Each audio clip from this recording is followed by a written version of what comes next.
I had the pleasure of sitting down with one of UFC's up-and-coming heavyweights, Brando, the Balkan Bear. And in this small snippet, you're going to get to hear about the inspiring story about him starting with nothing, sleeping on gym floors, and reaching the pinnacle of being in the UFC. We're also going to touch on recovery, discipline, and what it takes to start from nothing to reach the biggest stage in the world, the UFC. And he's also a huge advocate for men's mental health in respect to helping others and standing up for another brother that could potentially be in the wrong mindset. And coming from personal issues in regards to mental health, he's aspiring to break boundaries and break stigma. So sit back. I hope you enjoy this. It's well worth the watch. How exciting is this for you to be actually fighting in the UFC? I mean, it is exciting, but I've dreamt about this for my whole life, so it feels normal to me now. I really thought when I had my first UFC fight,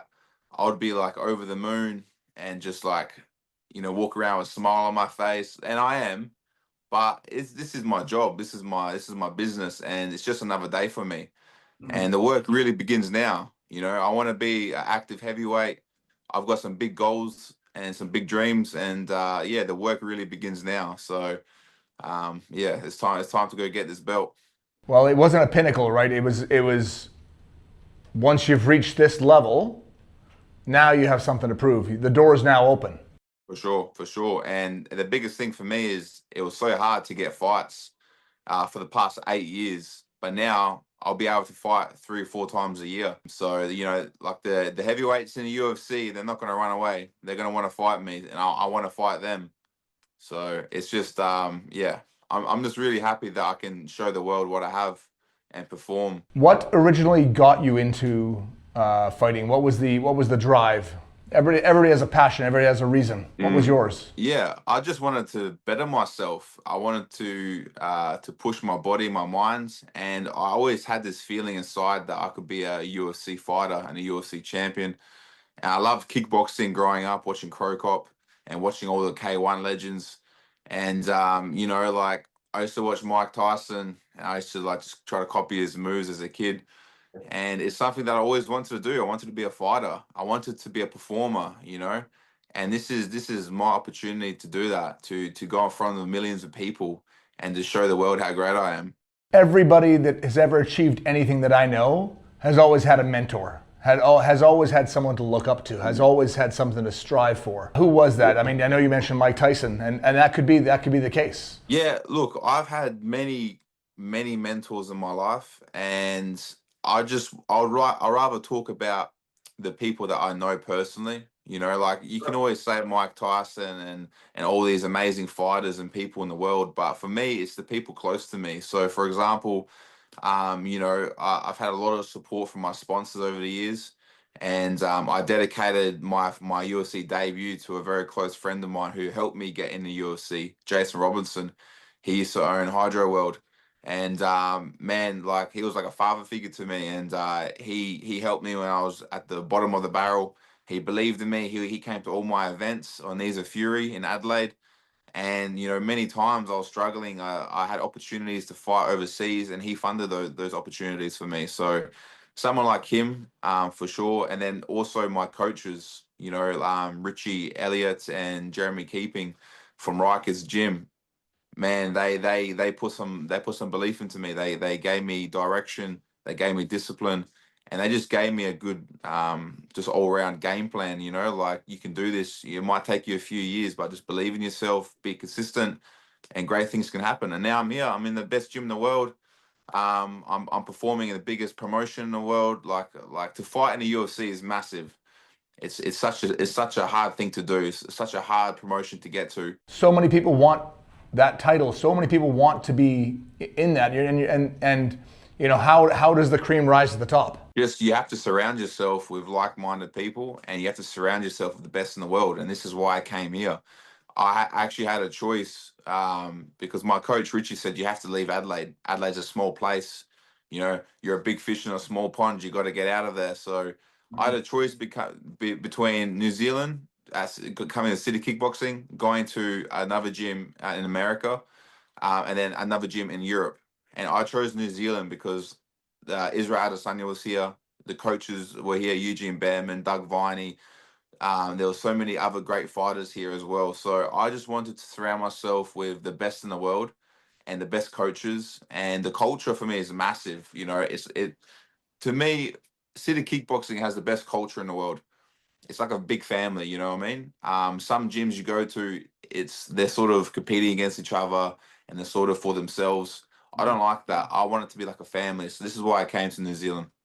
Amazing. And Jason, the individual that really believed in you in the early days, my understanding is Mark's taken over part of that sponsorship from WHG, Yeah. and he's kind of taken on a role because it literally, to be the best, you need an army behind you. 100%. And I'm so grateful for Mark for jumping on board because Jason was one of my best mates, but also he was one of my biggest sponsors. And it just shows you what kind of person that Jason and Mark are, because Mark offered me straight away. He's like, hey, you know, I know how important you were to Jason, and I'm more than happy to take over where he started. So just super grateful. And yeah, you know, Grow Hard is backed me, and I'm just, yeah, very, very blessed. I know how important it was for me coming up as a young buck in this industry, and not necessarily believing in myself. And Yeah. when you see someone that mentors you, that believes in yourself, then you realize what you have inside sometimes, and it's not instantly apparent. And having major mentors believing in you, you end up realizing you can move mountains. And once you realize that, then you can also be a mentor to others. How does that make you feel in respect to, other kids wanting to step up and follow in your footsteps? Yeah, I have a huge responsibility now. And I realize how big of a platform I'm going to have and how much responsibility I have. So for me, you know, I want to be the best that I can be because it's bigger than me. I'm not fighting for myself anymore. I'm fighting for all the people who look up to me, who support me. I mean, I get so many messages from people, and it's overwhelming, to tell you the truth, because I never consider myself a role model. I will never say that because I grew up, I've done a lot of bad things in my time, and I'm not someone who you should look up to. But in saying that, I do want to encourage people to follow their dreams, and I do want to encourage the next generation to not listen to people. Like, because when I was growing up, I wanted to do this when I was like 10 years old, and then my family, my friends told me I couldn't do it, so I listened to them. That's not right. So I want to encourage all the youth to follow their dreams and to find their passion and to be good people. And even if you've done bad things in the past, you can always change your life around, and it's never too late. And yeah, it's like I'm not fighting for myself anymore. I'm fighting for everybody else. I want to prove to people that you can do it. So yeah. Sometimes the story of being told you can't do something is just as important as the story of being told you can. Yeah, yeah, for sure, for sure. Like, I never believed in myself. I never believed in myself fully because I always got told I couldn't do it. And then a few like really good men I met in my life, they just mentored me, and they said like, look how much talent you have, how much skill you have, and they just kept being positive to me, because I was a very negative person when I was growing up, and yeah, they just changed my life. Like one or two good people can change your life. I can't agree with you more. Like positive reinforcement, positive energy. I think it's really important. It doesn't matter where you've come from. It doesn't matter that you've done a few bad things along the way. It matters where you are now, in this moment, the present, and how much influence you can have on others. And being in the UFC, I can only imagine lots of kids are looking up to you, and you have the ability to be that positive role model. Yeah, for sure. I get a lot of messages from people like suffering with mental health. Like I've suffered with it in my earlier years, and I really enjoy talking to people, catching up with people, and just giving them some direction and advice that I got given when I was younger, because that really helped me. And the biggest thing for me was joining a gym and being physically active and being around good people, and being around the right circles, and like a gym is a home for lost souls, I believe. You know what I mean? There's two paths you can go down in life when you're a lost soul. You can either join a gang and find that group of men there, or you can join a gym and find that group of men there. And a gym's always a much better option, and you have a much better life. So I've traveled the world now, I've seen a lot of beautiful places. I've met so many beautiful people, and I've just got memories for life. And it's all because I, fixed my life and I decided to hang around the right people and just test myself physically and mentally. Amazing. What piece of advice? I mean, obviously, join a gym. That's great. But a personal piece of advice would you give that you received that you would give someone with the hopes and the dreams and the aspirations of reaching such a high pinnacle in life? Yeah, I would say, the road to heaven feels like hell, and the road to hell feels like heaven. So just have some faith, believe in yourself, and even when times are hard, just keep going. And there's better days ahead. I totally You agree. know? I totally agree. Brando, one of the best Instagram posts I saw you post just after the fight was where you said you screamed out, "I manifested this." Yeah. Yeah. You really did manifest this, brother. I firmly believe in manifestation, dreaming, 100%. dreaming anything, whatever it is. If it drives you, it always happens. It gave me goosebumps when I saw that post, man, because Wow. I firmly believe that we manifest our destiny, yeah, and 100%. yeah. So well done, man. Yeah. I appreciate that. I appreciate that. And like that comes down to the people that you hang around. So obviously, I train with Israel Adesanya. He's one of the best UFC fighters ever. He always talks about manifesting, and that's really the first person I ever heard talk about it.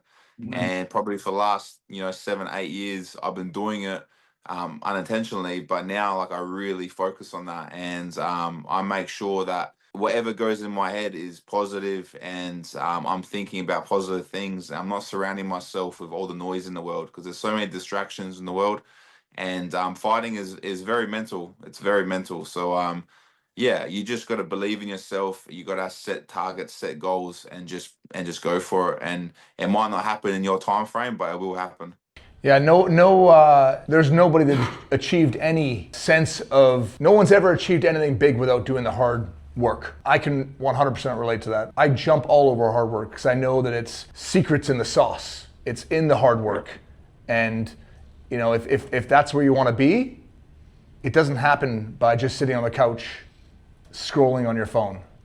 It's in the gym for yourself, and it's in the office for me, and it's on the road, and doing the work is you can manifest all you want, but Yeah. I really like what you said about the road to heaven is a very difficult road. Yeah, it's like like some of the hardest times I've ever had.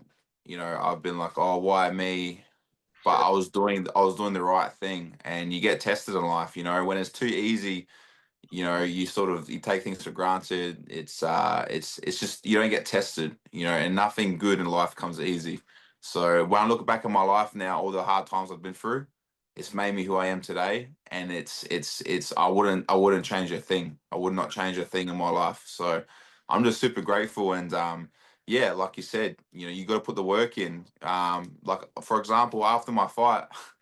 I would have loved to have just relaxed, with my friends and family. But unfortunately, I had responsibilities, and I need to get my name out there. So I've done over 30 interviews and podcasts in the last week and a half.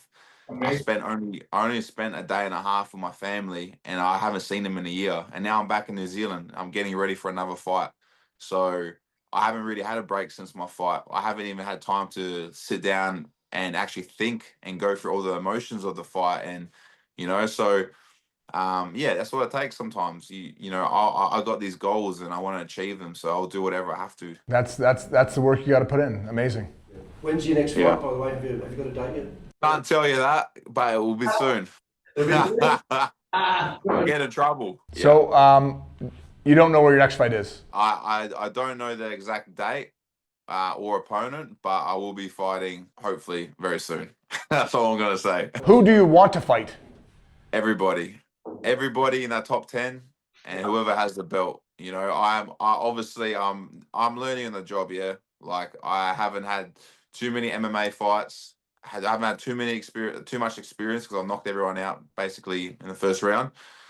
Even with kickboxing, my kickboxing record, most of my fights were in the first round, and I knocked most of them out.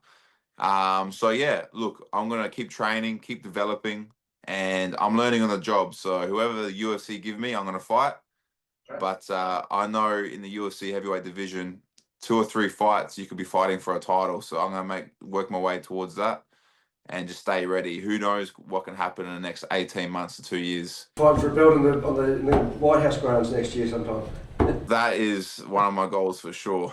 How realistic it is, I don't know, but you can always dream, and you can always Yeah, I just saw Dana White literally said he's going to have a fight in front of the White House. Yeah, on his birthday, on the Trump's birthday, I think next year. Yeah, look, my next fight, I'm going to do the same thing. You know, I'm going to go out there, I'm going to knock my opponent out first round, and I think when I do that, who knows what can happen. So, there's always pullouts. People need replacements. If you're a hot new prospect, you can always get a call-up opportunity. They want exciting people to fight on the card. And that's what I got told by my manager. He's like, they don't want boring heavyweights. And I said, what did you say to them? And he said, trust me, Brando's not a boring heavyweight. You're going to love this guy. No, they want the package now, right? I mean, there's so many people fighting for the spot. You got to have the personality. You got to have the demeanor. You got to have everything. I mean, there's lots of people that throw it all away because they have a shit attitude. For sure. Like, and you know what? Like, I'm a wrestler. You know, I like wrestling. So people haven't seen that yet because I like knocking people out as well. So I'm well rounded. Yeah. And I'm there to entertain the crowd and to perform. So no one likes someone holding someone down, and you know, I wanna stand up and bang with them, and you know, put the guy on oxygen like I did with the other guy. So that's another thing that doesn't put them on oxygen. Yeah, you know, like normally in the UFC, I actually cannot remember the last time I see someone on oxygen. You know, because normally the referee jumps in, and then like the cover up, it's like a TKO. It's not a clean knockout. So clean knockouts are very rare in the UFC. You don't see them often. But you know, this is a fight game. If I don't do that to him, he's going to do that to me. And I don't want that to happen to me. So it's no hard feelings, nothing personal. But I am there to fight. If you sign a contract to fight me, that means you want to hurt me. Then I'm going to hurt you. So that seems fair. Absolutely. Yeah, that seems fair. Yeah. Yeah. So we're at the top of our game. We put the work in. We're every day we're reinventing what we do and how we do it and how we can bring nutrients and additives to have growers achieve better results. That's it.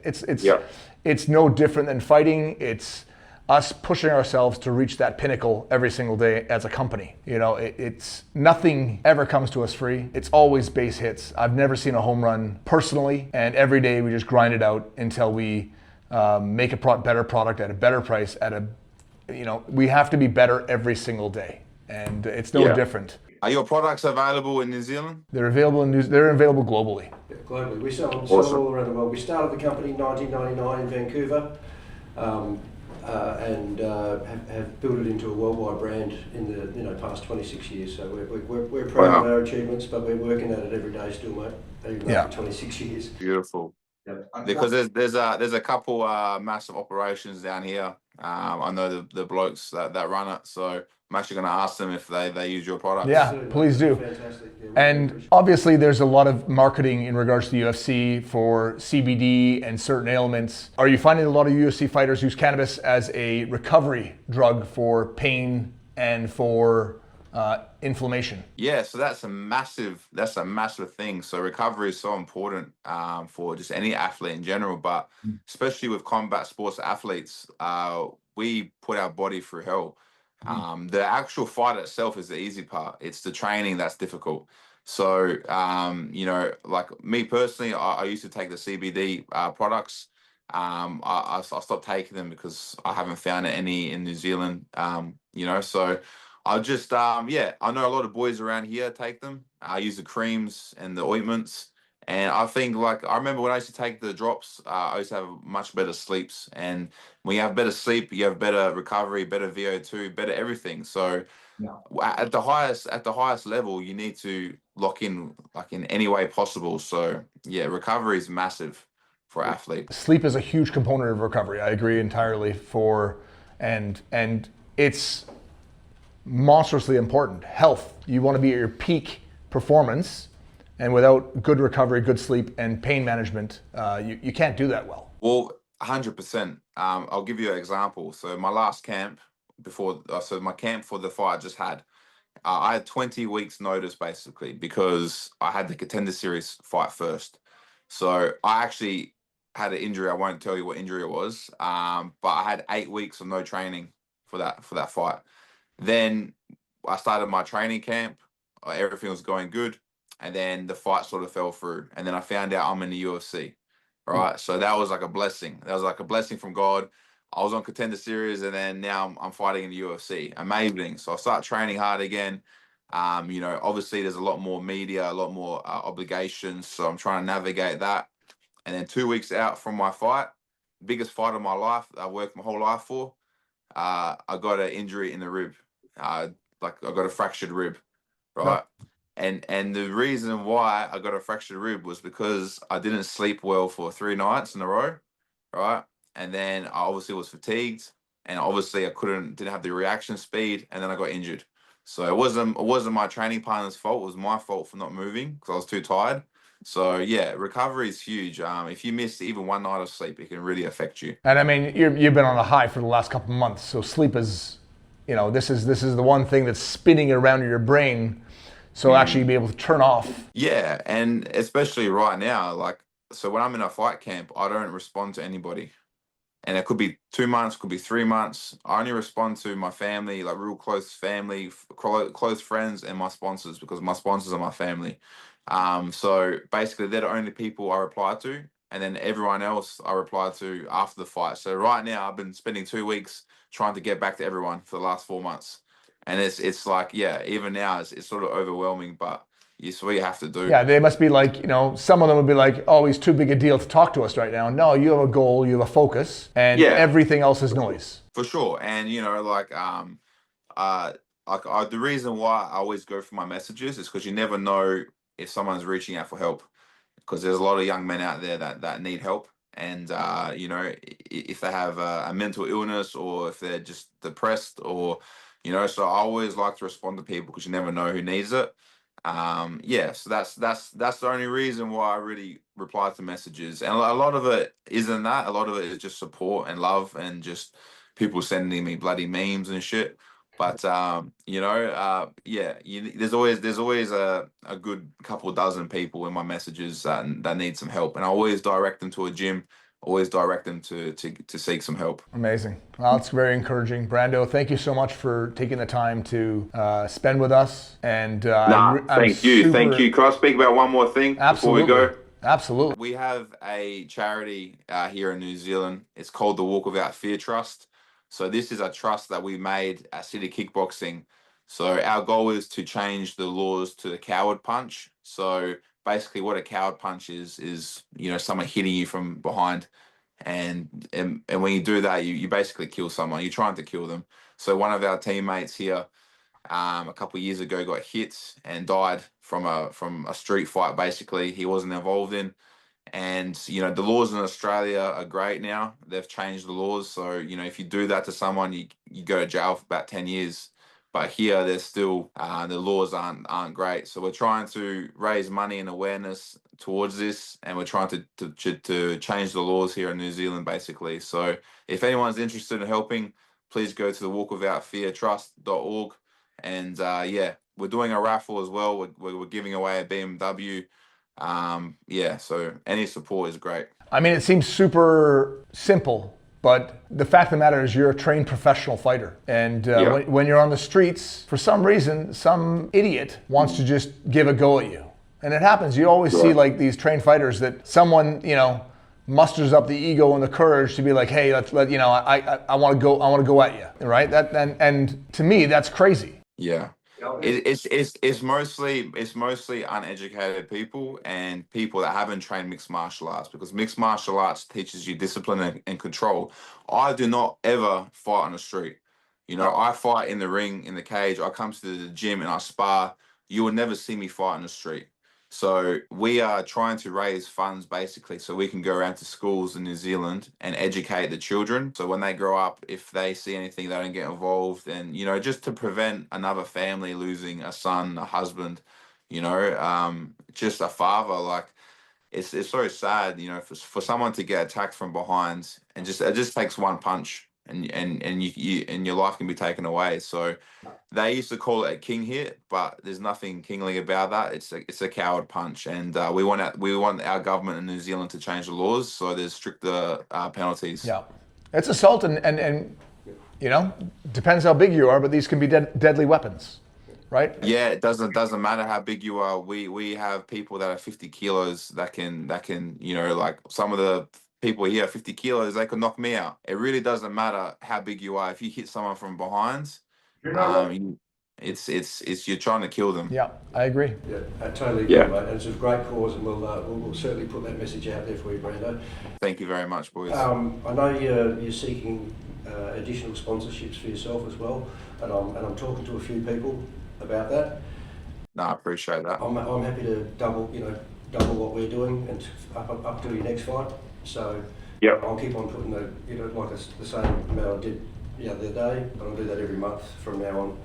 Until no, I appreciate that. I really appreciate that. It's a massive help, and like it's always hard for me to ask for help and to ask the sponsors. But like for example, man, like I've got a lot of support, but even my last fight camp, I was struggling to pay my rent. The week of before I went to Perth, I had to move out my apartment. I was sleeping in the Yaris in the car park, So I just like I hate asking for help, but yeah, like I'm asking all my sponsors just to help me a bit more, and like you said, double it. And there's always going to be new people coming on board, but I really don't like new people coming on board because like where were they when I was nobody? You know what I mean? But then they get like attention and they get to be around me. But there's always good people out there, and I'm always willing to work with good people. And I'm just very thankful for everyone. And I'll actually show you where I used to live. I'll show you. So this is the upstairs in the gym. So when I moved here, this is all like storage. There's an empty warehouse. This is the mat. This is the mat I slept on for about a year. This is a jiu-jitsu mat. Mm-hmm. And then we built this room. Well, I built it because this wasn't here before. So I made all the shelving and stuff. And then I just had a double mattress here. And I spent 620 days here. So 620 days I spent in this room. It's like a jail cell. But yeah, so now like I'm back in New Zealand now. I've got to find somewhere to live, and I've just been sleeping on my mate's couch. Like I've got 3 different mates here. I've just been rotating with them, sleeping on their couches, and then yeah, I'll find my own place again soon, and just get ready for the next fight coming up. Champions do whatever it takes to win. Yeah, that's it. And if you need us to give you some money up front, mate, for you to get your rent and your bond and all that sort of stuff organised, just let us know when you've got. I appreciate that. Some money in your account, mate. Yeah, I appreciate that. I'm still waiting for the UFC. Like I got paid my UFC purse, which it was fuck all. It was like 4,000 USD after tax, and then I got to pay my corner because I'm on the Dana White Contender Series contract, so it's the lower contract. Yeah. But then that 50 grand bonus is huge, So 20% of that goes to my team, my managers. After I pay tax, I'm not sure how much I'll have, but I'll have, probably 30, 40,000. And then I can put that towards my debts, and then just have maybe 10,000 in the bank as a little buffer, Yeah. And just after this next fight, I think good things are going to happen. Maybe some like bigger brands will jump on board. Yeah. Maybe like Puma or something might sponsor me. But we'll get there. We'll get there slowly. I mean, the more you work at it, the better success you have in the UFC. The more people are going to notice, and for sure. The sky's the limit. So this is the beginning, and I firmly believe in never forgetting those that got you there. I like that. I like that as an analogy in life because same with me. I've never forgotten one person that helped along the way, and we have a team, and those mentors to me were everything, and they believed in me when I didn't believe in myself. Yeah, 100%. And it just like I said, just takes a few good men around you, and your life can change, And I really do have a great team around me now. I'm glad that you are a part of it, and I've got a. Like I grew up, I didn't have anybody, but I've got dozens of people around me now that I can fully trust, and I can ask for help, and it's just great. You know, like I never thought I'd be in this position. I never thought people would care about me as much as they do. And yeah, I'm just very lucky. Amazing. Best of luck to you. Yeah, all the best. Cheers, boys. Thank you very much. We Take care. appreciate your time, mate. All the best, and train hard. Thank you. We look forward to your next fight. All right. Cheers. See you, brother. Thank Take you. it easy. Take Bye. care. Bye.